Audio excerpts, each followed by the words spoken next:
ano ba itong subcontracting arrangement patungkol sa labor, no? So this is labor related, yung konsepto ng subcontracting. Ano po ba ito at ito po ba ay naayon sa ating batas? Linawin natin, Attorney Mimi, una muna yung contracting. Kasi pag may legal na contractor, pwede niya pang ipa-subcontract. Ngayon, paano ba magiging legal na contractor ang isang tao? Ang mahirap kasi dito sa ating Article 106 ng Labor Code, hindi sinabi yung mga requirements eh. Kaya yung implementing rules ang nagsasabi ng mga requirements. Una, Attorney Mimi, yung contractor ay independent business. Magkaiba ang negosyo ng contractor at saka ng principal business. Halimbawa, hotel, kailangan niya ng security guard. So hindi yung hotel, hindi kukuha ng security guard in-house, ipa-farm out niya or i-outsource niya, mag-engage siya ng security agency. Yung security agency, yun yung contractor na nakikipag-usap doon sa hotel.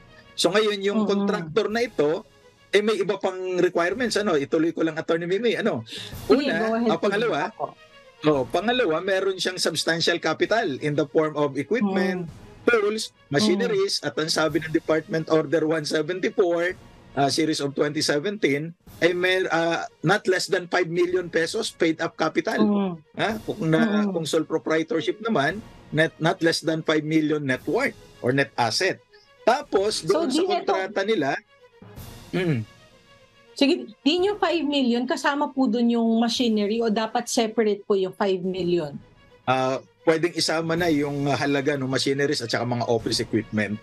At saka doon sa kontrata nila, garantisado dapat yung right to security of tenure ng mga contracted employees at saka yung kanilang mga social welfare benefits like SSS, PhilHealth at yung walang kamatayang pag-ibig. Dapat ipinaguhulog yan. Kasi ang employer nito ay yung agency at hindi yung hotel doon sa example natin. Opo. Ayun din. Una, bakit ba nagkaroon po ng batas patungkol dito? Ano ba yung evil that is sought to be prevented in instances na in real life, kumbaga na nangyayari? Kung bakit nagkaroon po ng determination and definition yung ating batas na mayroon po tayong tinatawag na mga legitimate contracting arrangements din. Kasi Attorney Mimi, hindi mo na maasahan na itong hotel pa ang mag-manage nito mga gwardiya eh. So para mabawasan siya ng trabaho, at saka ito ay business judgment eh.